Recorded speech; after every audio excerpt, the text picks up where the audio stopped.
I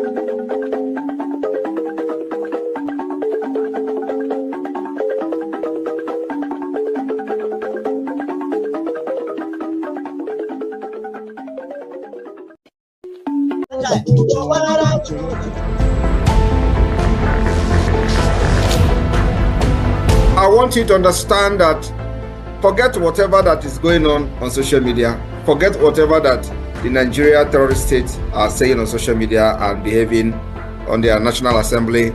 They know that the game is over. I am telling you the fact. The northern Nigeria know that the game is over. I know what is going on within them.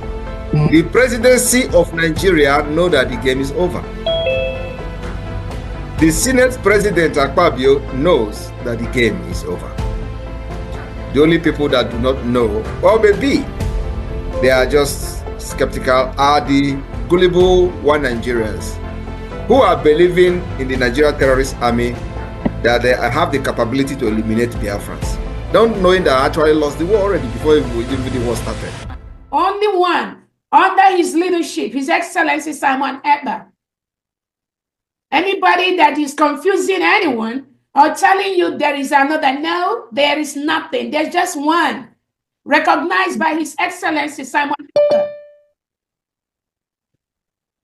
And we can pray. Once he has that communication, Biafrans will understand that Obato Obie does not take no crap from nobody. No matter who you are, you must respect that authority. That authority is the only thing that can protect all of us. Welcome, fellow Biafrans, lovers of freedom across the world. I welcome you to this amazing platform. Wherever you are connecting from, please like and share this program.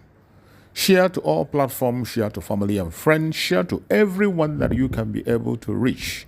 This platform where you are watching this program is a platform that stands with the United States of Biafra. The United States of Biafra, under the command of our Prime Minister, Mazi Simon Ekpa Njoko, and on the Supreme Command of Mazi Nnamdi Kanu, today under the leadership of the Deputy Prime Minister, Dr. Ngozi Orabueze.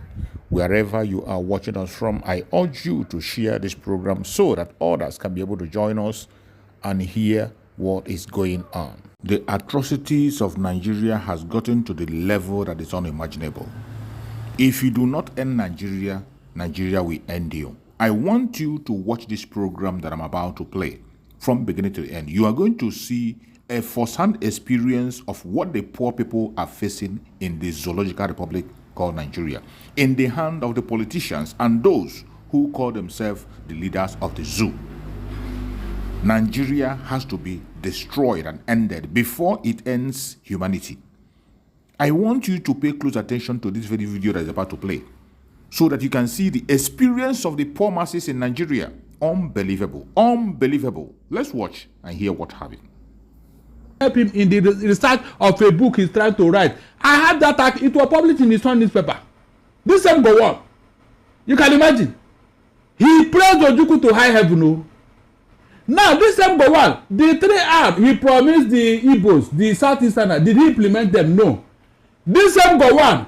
The Prime Minister, he wanted to give, he promised to give Awolowo if he helped him to prosecute the war. Did he give him? No. That was why Awolowo angrily resigned in 1971 after the war. The first cabinet minister to resign from the Federal Executive Council was Awolowo. Because of what? What Gowon did? It was then that Awolowo even regretted. It's on record. He regretted, yes, because what did he regret? He regretted because he now regretted keeping Nigeria well. He now remember that he was played.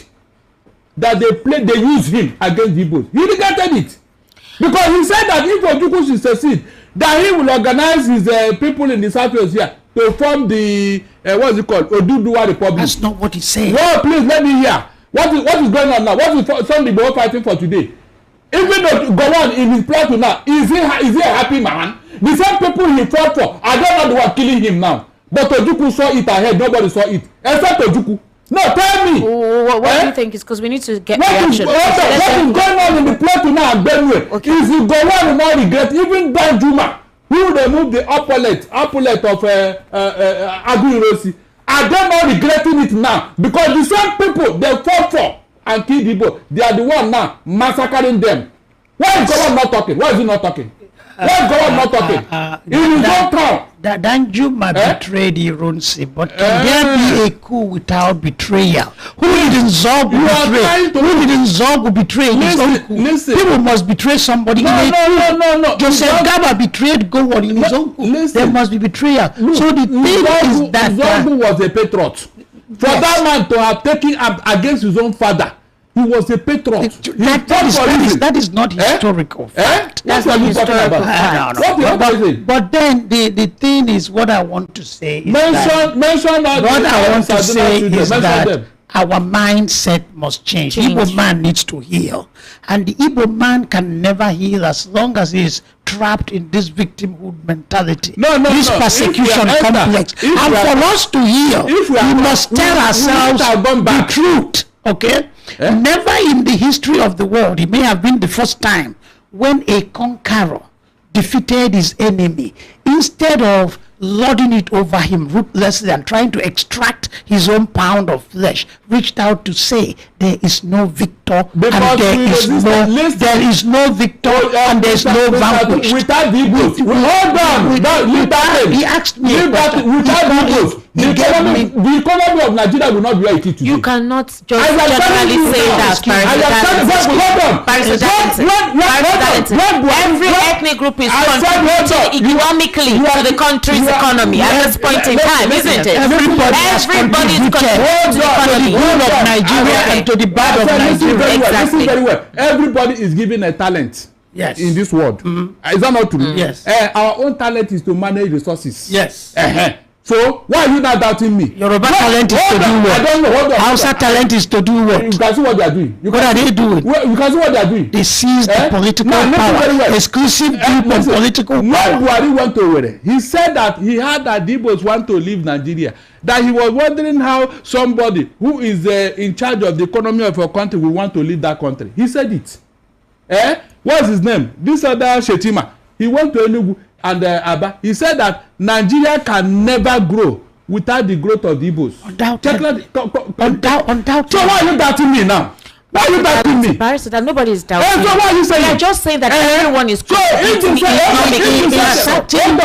if you say that they extended their hands of friendship, Albert, reluctantly, halfway, it's because they need you.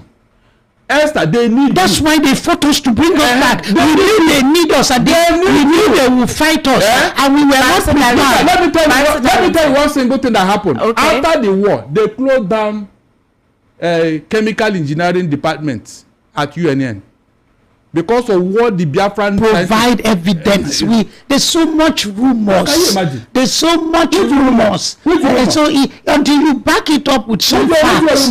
Mr. Tochukwu Ezukama, Barrister Darlington, the reason why, because like I said on Tuesday, it was the callers, those watching us on YouTube that wanted the spur. They wanted to hear your different angle and historical facts. And it now happens to be that today, the Nigerian army is speaking to the Igbos, the Southeasterners, that they need to be properly represented. They need to join the Nigerian army. Now, we need to, if there is a problem at this time, we need to look at what the cause is, why there is that apathy towards joining the Nigerian army. And Barrister Darlington raised up some valid questions. Why is the NNPC not calling for more Igbo entrants? Why do we have them isolated in representation in that particular axis and other spheres that you say is economically viable, or when it comes to being rich resourcefully, why the Nigerian army? Now, some of the Southeasterners believe that those who have joined have been killed, What's the evidence? What of Igbo generals in the army? What of successful Igbos in the army? Just hold on. Ask him, why is the most militarized place in I'll answer your question. Darlington and Mr. Tochukwu Ezukama, like I said, the reason why this conversation has been had is we need to educate ourselves properly. Yes. We need to differentiate the conspiracy theory, the propaganda, and what the fact is or what the reality is.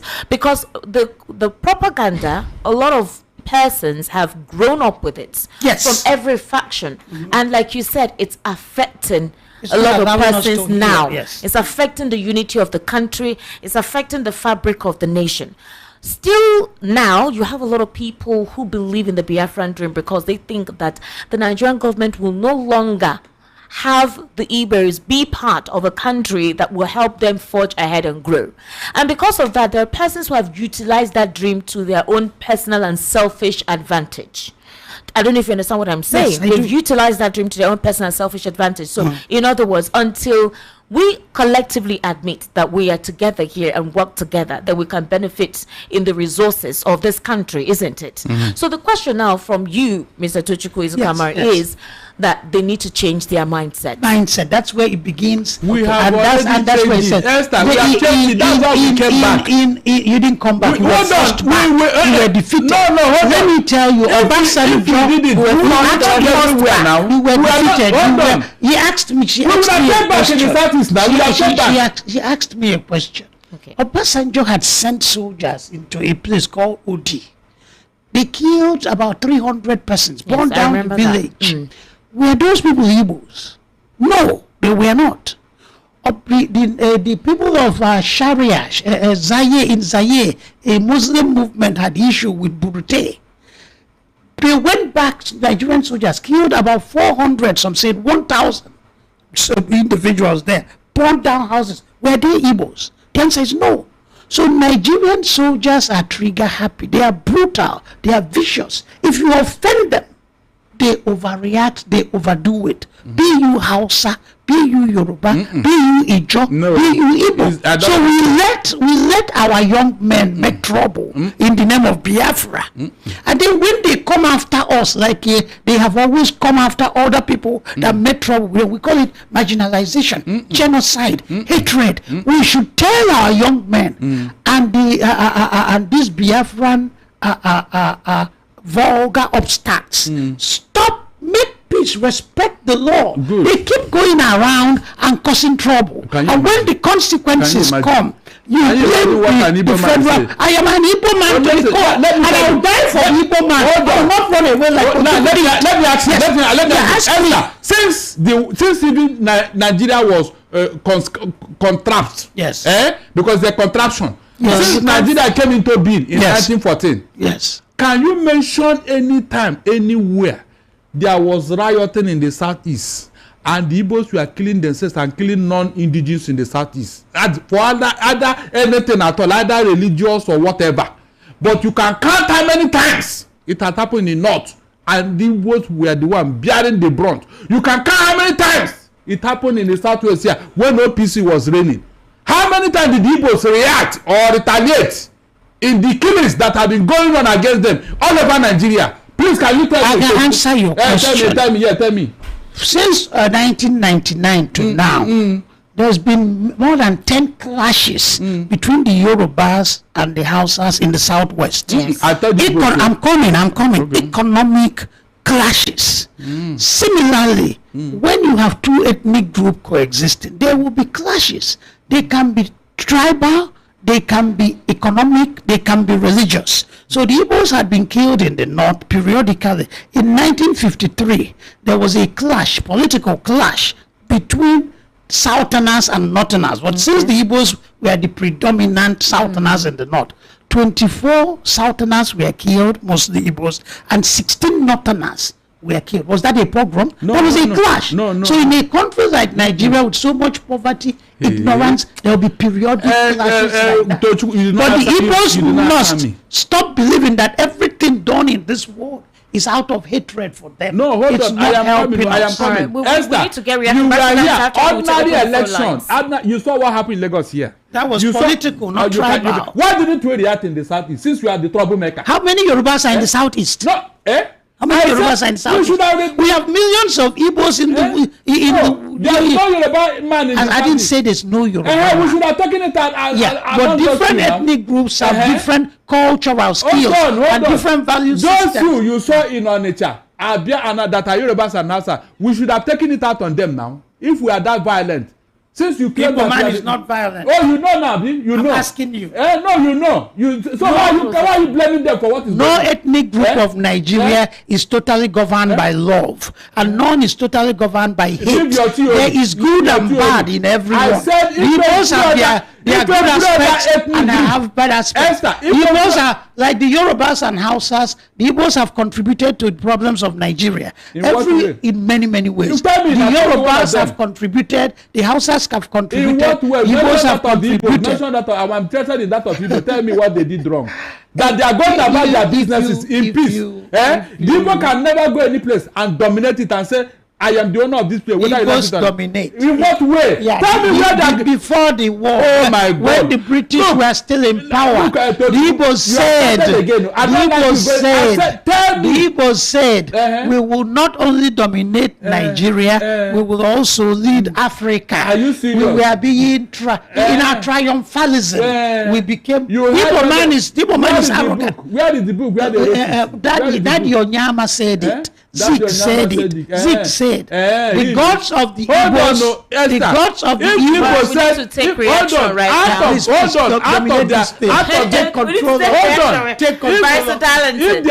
Out of their diligence and hard work, and the Igbo man has said, look, I am going to take the word. Is that arrogance? Please tell me. We are talking of where some people who don't know where they came from will come to your land.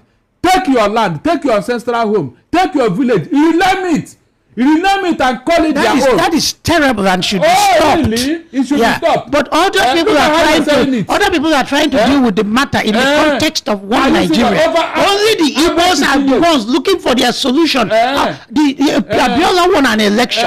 It was cancelled because they didn't want him to be president. The Yorubas sought it out, but they didn't say we are seceding to one fantasy island. Saro Wiwo and his group sought their problems out, but they didn't say we are seceding to one Eldorado. Only the Igbos are seeking solution. Can you imagine? We need to open one ethnic group lines. will now be lording it over the rest of us, Abi. And look at how he's saying it, as if it is proper. Well, as it stands now, everybody has an equal right in Nigeria. No ethnic group supersedes any other ethnic group, regardless of who is in power politically. Let's get that right now. Ladies and gentlemen, let's get your reaction. Like I told you, there was a reason for bringing Mr. Tochukwu Ezukama and Barrister Darlington here based on your demand. You people were the ones that requested for this. Please, when you call in, keep your comments civil. Do not abuse. If you do that, I will cut the call. I'm begging you.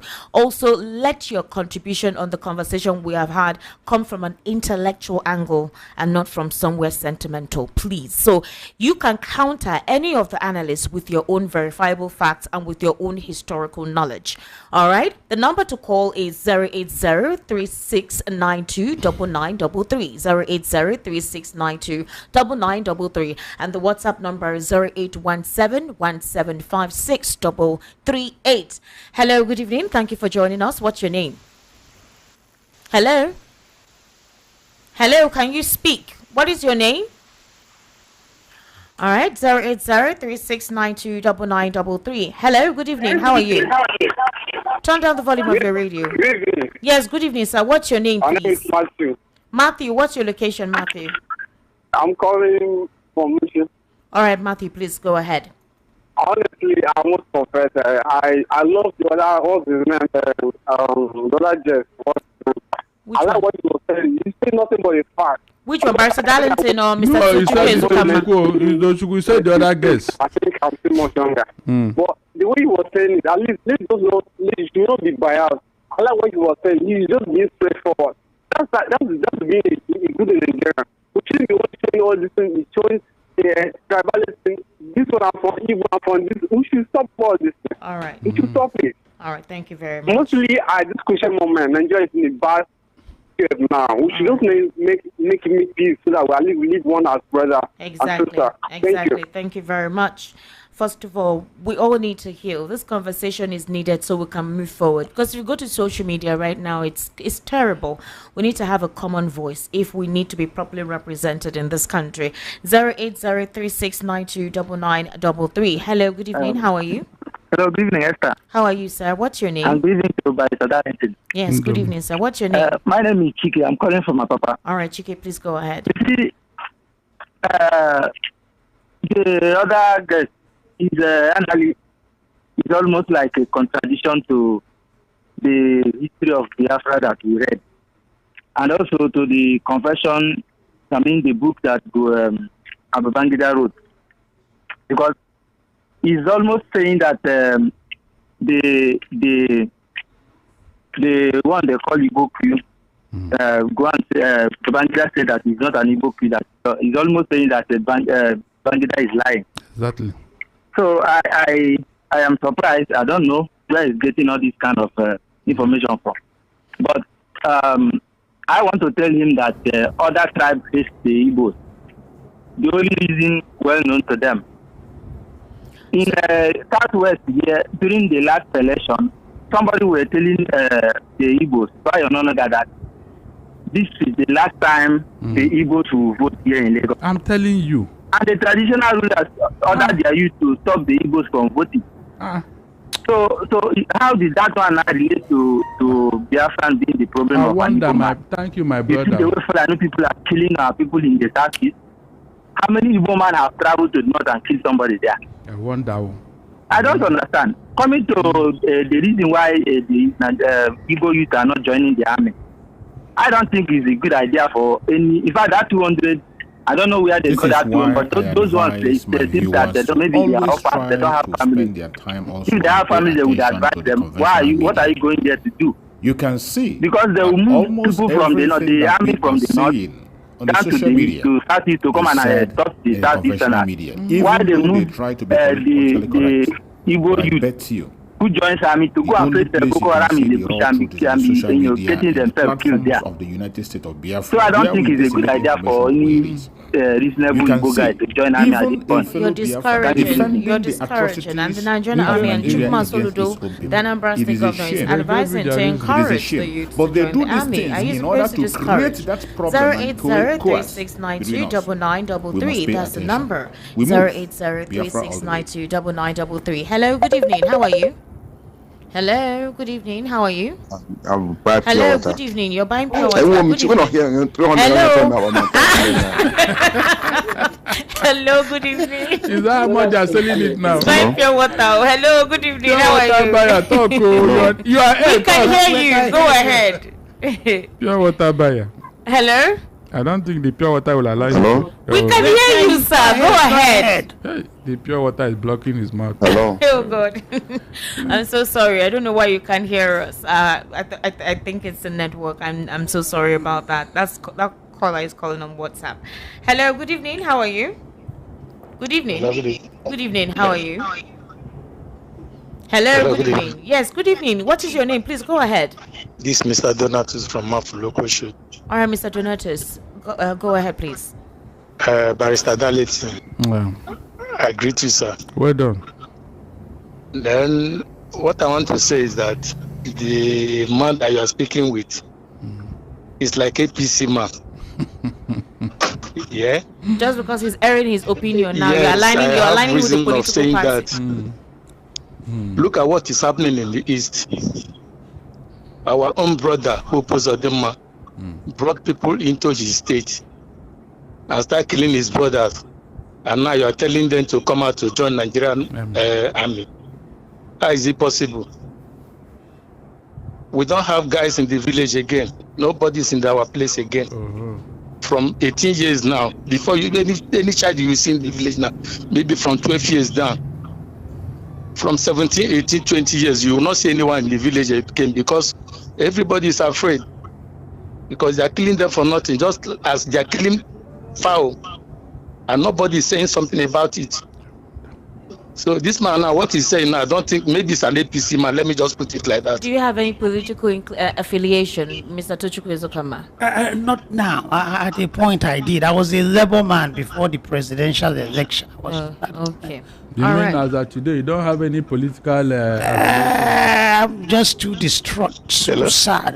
Hello, sir. Yes. Yeah. Go ahead. I'm still on the line. Go ahead. We're responding to you. So That's I don't know where he's bringing all these answers, all these questions that is. Hello? Oh, wow, the network.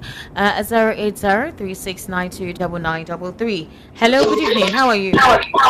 Hello, good evening. Yes, good evening, sir. What's your name and what's your location, please? This is Paul from Egbeda. Or Mr. Paul, please go ahead. Barrister Darlington, good evening, sir. Well done, my brother. And Mr. Tochukwu, they have Igbo man that is there. I don't know whether it's half Igbo man or it's an Hausa or Middle Belt. I don't know. Anybody can bear any name. But what I want to say is out of my own experience, okay? I have every details to prove to myself, if not to others, that Igbos are hated in Nigeria for no reason. Now, I went to Benin Republic and I bought a bag of rice. That's years back. This happened about you don't have all probably the time, 23 years ago. I bought a bag of rice and I was told that a civilian or ordinary person is entitled to a bag of rice that you want to use for your family, across the border. And when I got to one of the custom checkpoint, I think, what do they call this place? This custom checkpoint at Badagry Road. Yes, continue, please. Hello, are you hearing me? Yes, we want you to be fast. When I got there, to talk. Yes, please. They stopped me and they were searching my vehicle if there were contraband things or whatever. I said no. I went for a conference and I was coming back. I just picked a bag of rice then. I think that bag of rice was about 3,800 naira then.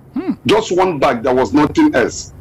So the man asked me, where do I come from? I say I'm from